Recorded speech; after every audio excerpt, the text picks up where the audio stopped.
بد نگاہی ہے، بد تہذیبی ہے، جھوٹ ہے، دیگر امور بد بھی جاری ہیں، یہ نفس کے موجود ہونے کی، نیکی کا ماحول پیدا ہوا یہ شیطان کے بند جانے کی وجہ، لیکن ہماری برائیاں بدستور موجود ہیں یہ نفس کے موجود ہونے کی وجہ سے۔ اب ہمارے لیے آسانی یہ ہو گئی کہ دو دشمن تھے جن کا ہمارے سے مقابلہ تھا، ایک نفس اور دوسرا شیطان۔ ہمارے لیے یہ سہولت ہو گئی کہ ہمارا ایک دشمن باندھ دیا گیا، اب دشمن ایک ہے جس سے ہم نے ماہ سیام میں، اور وہ دشمن کون سا ہے؟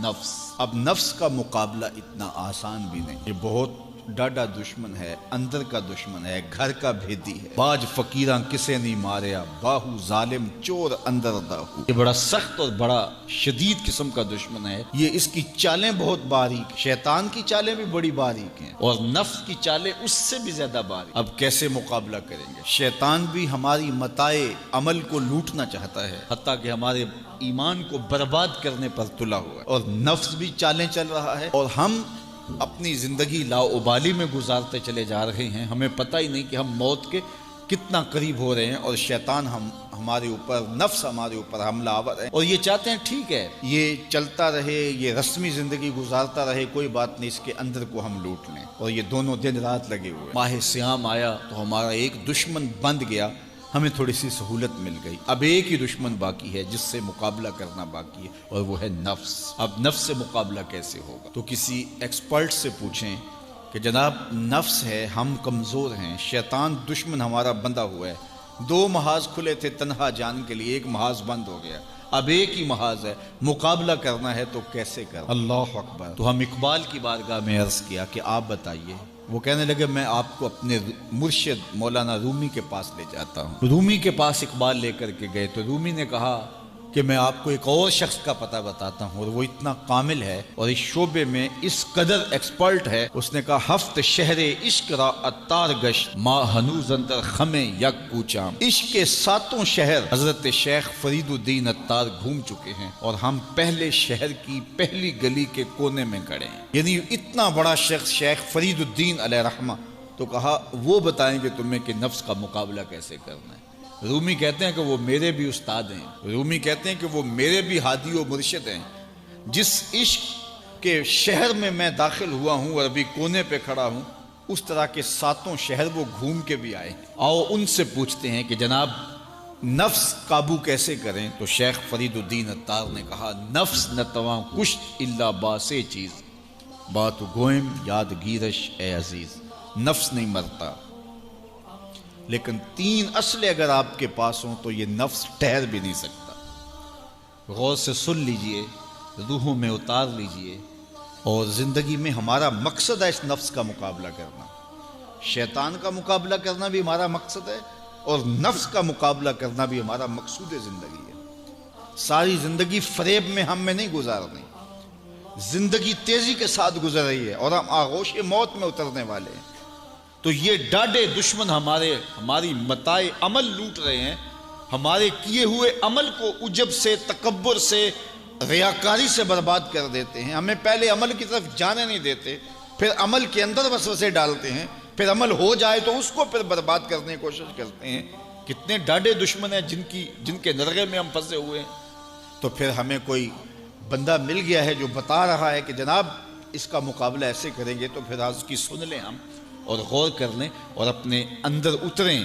تو شیخ فرید الدین اتار ہمیں بتا رہے ہیں، تو سنیے وہ کیا کہہ رہے ہیں۔ نفس نتواں کشت الا باسے چیز، نفس نہیں مرتا، یہ بڑا ڈاڈا ہے، لیکن تین اصلیں اگر آپ کے پاس ہوں تو یہ ٹھہر بھی نہیں سکتا۔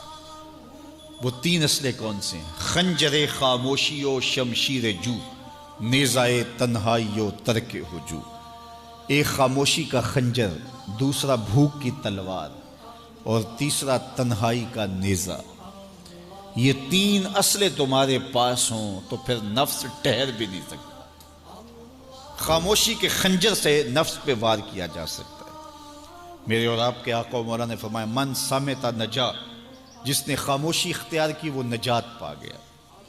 ہماری زندگی کے جتنے بھی برے اعمال ہیں ان میں سے سب سے زیادہ برے اعمال ہماری زبان کرتی ہے۔ ہمارے ہاتھ بھی گناہ کرتے ہیں، کسی پہ ظلم کریں تو گناہ کرتے ہیں، ہمارے پاؤں بھی گناہ کرتے ہیں، برائی کے اڈے پہ چل کے جاتے ہیں، ہماری آنکھیں بھی گناہ کرتی ہیں، ہماری سوچیں بھی گناہ کرتی ہیں، ہم حرام کمائیں کھائیں تو پیٹ بھی ہمارا گناہ کرتا ہے، لیکن سب سے زیادہ گناہ ہماری زبان کرتی ہے۔ جھوٹ یہ بولتی ہے، غیبت یہ کرتی ہے، بہتان یہ لگاتی ہے، گالی گلوچ سب و شتم یہ کرتی ہے، گلے شکوے کا انداز، ناشکری کا لہجہ یہ اختیار کرتی ہے۔ اسی لیے میرے اور آپ کے آقا و مولا نے فرمایا جو تمہارے دو جبڑوں کے درمیان ہے، یعنی تمہاری زبان، اور جو دو ٹانگوں کے درمیان ہے، تمہاری پارسائی کی جگہ، ان دو چیزوں کی تم مجھے ضمانت دے دو، میں محمد تمہیں جنت کی ضمانت دے دیتا ہوں۔ تو اپنی زبان کی حفاظت کرنی ہے۔ دیکھیے یہ سننے کے لیے چیزیں نہیں ہیں محض، بلکہ ان پر ہم عمل کریں، اور آج سے ہی دیکھیے یہ موسم رحمت ہے، رحمت کی برکھا برس رہی ہے، اور یہ موسم نور ہمارے سیکھنے کے لیے ہے۔ تو ہم اپنے نفس کو کیسے قابو کریں گے؟ دو دشمن تھے، ایک بندھا ہوا ہے، چھوٹ کے کچھ نہیں کر سکے گا اگر نفس کو قابو میں کر لیا، اور اگر ہم نفس کنٹرول نہ کر سکے وہ تو جہنم کی آگ میں اور زنجیروں میں جکڑا ہوا پیچ و تاب کھا رہا ہے کہ یہ جو ٹوپیاں پہنے ہوئے مسجدوں میں جاتے ہو نا، میں عید کے دن نپٹ لوں گا تم سے، وہ تو اور نفس کے ساتھ مل کے ہمارا بیڑا غرق کرے گا اور ہمیں اور دور کر دے گا، اور ہماری باطنی اساس اور بنیاد اور کمزور کر دے گا۔ اس لیے ضرورت ہے کہ ہم اپنے نفس کو ان دنوں کے اندر کمزور کریں۔ اس کا پہلا نسخہ کیا ہے؟ خاموشی کا خنجر۔ آپ جب خاموشی اختیار کریں گے، زبان کو صرف ضرورت کے لیے استعمال کریں گے، تو پھر نتیجہ کیا ہوگا کہ آپ کے گناہ بہت کم ہوں گے، جھوٹ کم ہوگا، غیبت نہیں ہوگی، بہتان تراشی نہیں ہوگی، دیگر اعمال جو زبان کے ذریعے سے صادر ہوتے ہیں، اور ہم گناہوں میں اضافہ کرتے چلے جاتے ہیں۔ تو زبان کو اگر کنٹرول میں کر لیں گے، اللہ اکبر، حضور علیہ السلام نے زبان کے کنٹرول کرنے کی تلقین کی، اور یہ بغیر ہڈی کے گوشت ہے، اس کو سنبھال لیا جائے۔ 32 دانتوں میں جکڑ کے رکھی گئی زبان ہے، لیکن یہ پھر بھی قابو میں نہیں رہتی۔ اس کو کنٹرول میں کر لو، اس کو قابو میں کر لو۔ ایک روایت میں آتا ہے جب صبح ہوتی ہے تو سارے اعضائے بدنیاں زبان کے آگے ہاتھ جوڑتے ہیں کہ بی بی تو نہ کچھ کرنا، تیری وجہ سے ہم سزائیں کاٹیں گے اور اذیتیں پائیں گے۔ تو زبان کو قابو میں کرنا، اور اس کا علاج کیا ہے؟ خاموشی۔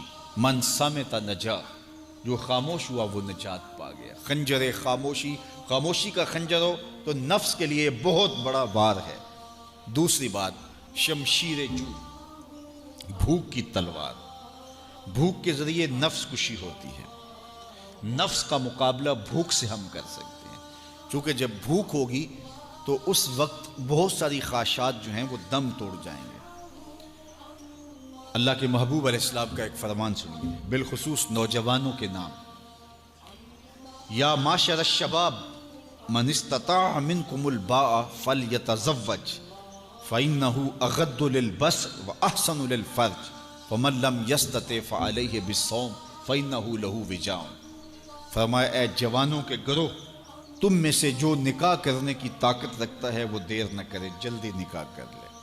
کیوں کہ نکاح نگاہ اور پارسائی کی جگہ کا محافظ ہے، تمہاری نظر کو بھی محفوظ کرے گا اور تمہاری پارسائی، تمہاری عصمت کے جوہر کو بھی محفوظ کرے گا۔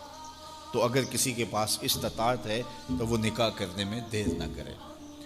فَإِن لَمْ يَسْتَطِعْ، اور اگر کوئی طاقت نہیں رکھتا، اس کے حالات ایسے نہیں ہیں کہ وہ نکاح کر پائے، فَعَلَيْهِ بِالصَّوْمِ، تو فرمایا وہ کثرت کے ساتھ روزے رکھے۔ فَإِنَّهُ لَهُ وِجَاءٌ، روزے اس کے لیے قاطع شہوات ہیں اور اس کی مشکلیں آسان کرنے والے ہیں۔ تو نوجوانوں کو اگر استطاعت نصیب ہو جائے تو وہ شرم نہ کریں، وہ نکاح کی طرف بڑھیں تاکہ ان کی عصمت کے جوہر کی حفاظت ہو سکے۔ لیکن کسی وجہ سے نکاح میں تاخیر ہے تو پھر وہ کثرت کے ساتھ روزے رکھیں۔ روزوں کی کثرت گناہ سے، شہوات سے، برائی سے، گناہوں سے انسان کو بچاتی ہے۔ تو کثرت کے ساتھ روزے رکھے جائیں تو روزہ بھوک جو ہے وہ نفس کشی کا ایک مؤثر ترین علاج ہے، اور یہ میرے اور آپ کے آقا و مولا نے بیان فرمایا۔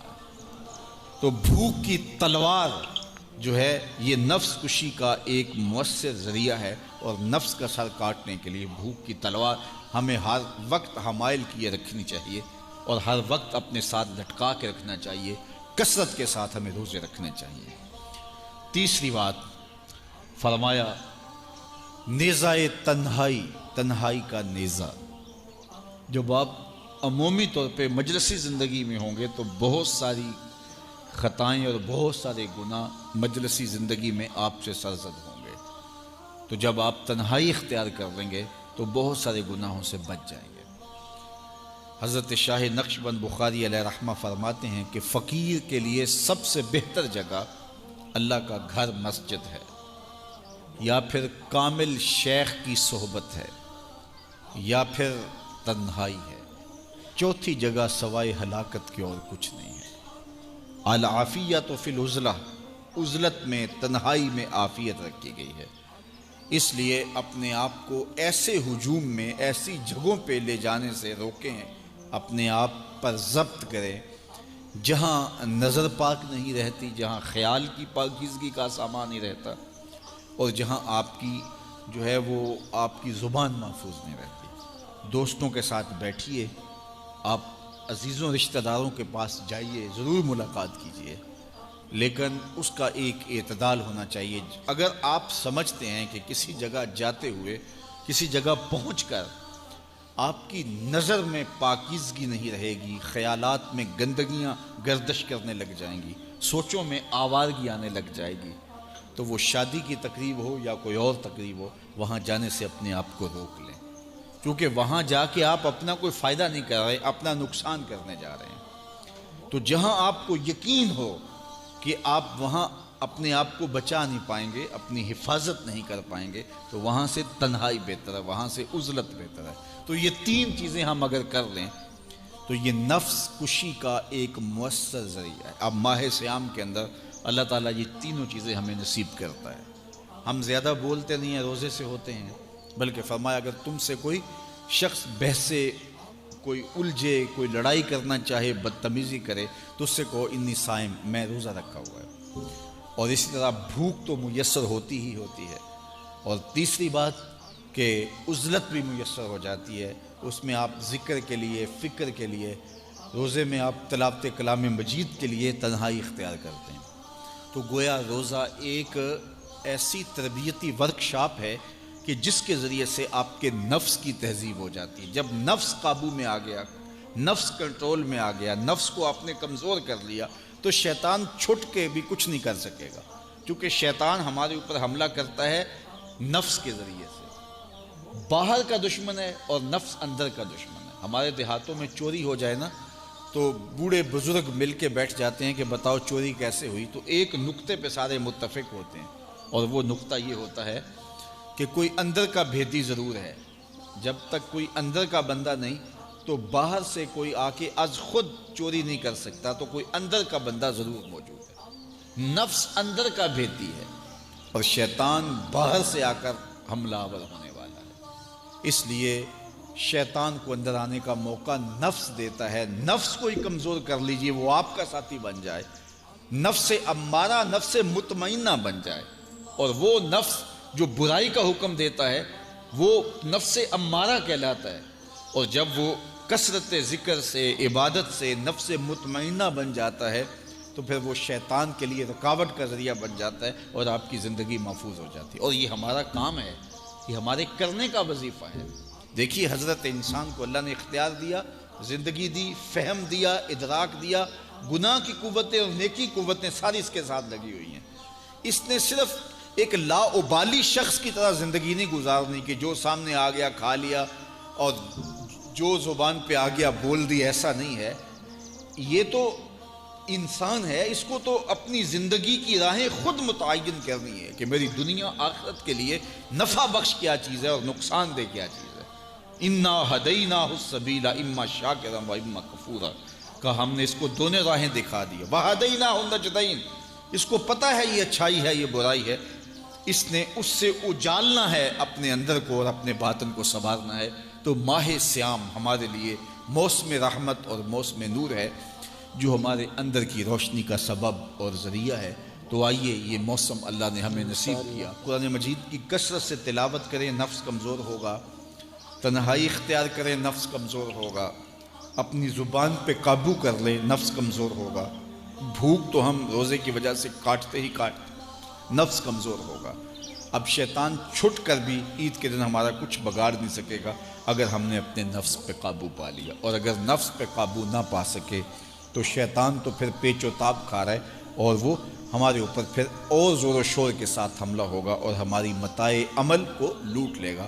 تو پھر کیا فائدہ ہوا کہ سارے مہینے کی محنت کی، عید کے دن، عید سے 4-5 دن بعد ہم نے لٹا دی، تو فائدہ کیا ہوا؟ اللہ نے اس عورت کی مثال بیان کی ہے قرآن میں، جس کا توازن ذہنی ٹھیک نہیں تھا، اور وہ سارا دن سوت کاٹتی رہتی تھی اور شام کو اپنے ہاتھوں سے توڑ دیتی تھی۔ تو کہا کہیں ایسا نہ کرنا کہ تم بھی اس عورت کی طرح ہو جاؤ کہ اپنے ہاتھ سے کاتا ہوا سوت اپنے ہاتھوں سے ہی توڑ دو۔ پورا مہینہ بھوک کاٹی، پیاس کاٹی، تکلیفیں گوارا کی، اور شام کو جو ہے وہ اپنے ہاتھ سے وہ سوت کاٹنے والی خاتون سوت توڑ دیتی ہے۔ تو کہیں ہم بھی ایسے نہ ہو جائیں کہ مہینے کی محنت ہر سال عید یا عید کے چند دن بعد برباد کر لیں، پھر اگلے سال مہینے کی محنت کریں، پھر عید کو برباد کر دیں، تو کیا فائدہ ہوا؟ تو ہم نے جو نعمت سمیٹی ہے، جو چیز دی ہے، جو چیز حاصل کیا، اس کو جذب کر لیں روح کے اندر، اس کو اپنے من کے اندر اتار لیں۔ اہل ایمان کو ایک دعا تلقین کی گئی ہے، وہ کیا دعا کرتے ہیں؟ ربنا لا تزغ قلوبنا بعد اذ ہدیتنا، اے اللہ ہدایت کے بعد ہمارے دل کو پھر دوبارہ ٹیڑھا نہ کر دینا۔ اگر ہدایت دی ہے تو وہ نصیب ہی رہے، وہ من میں جذب ہو جائے، وہ روح میں اتر جائے۔ تو میں اور آپ اپنی زندگی کو اللہ اور اس کے رسول کے نام پہ لگایا ہے، تو پھر اپنی ساری زندگی کو اللہ اور اس کے رسول کے نام پہ لگا دیں۔ تو دوستو کیسی لگی ویڈیو؟ اگر ویڈیو اچھی لگی ہو تو لائک کریں، شیئر کریں، اور ہمارے اسلامک چینل کو سبسکرائب کریں، بیل آئیکن کو پریس کریں تاکہ ہماری ہر نئی ویڈیو آنے والی نوٹیفیکیشن سب سے پہلے آپ کو ملے۔ تب تک کے لیے چلتے ہیں، ملتے ہیں کسی اگلے ویڈیو میں، تب تک کے لیے خدا حافظ۔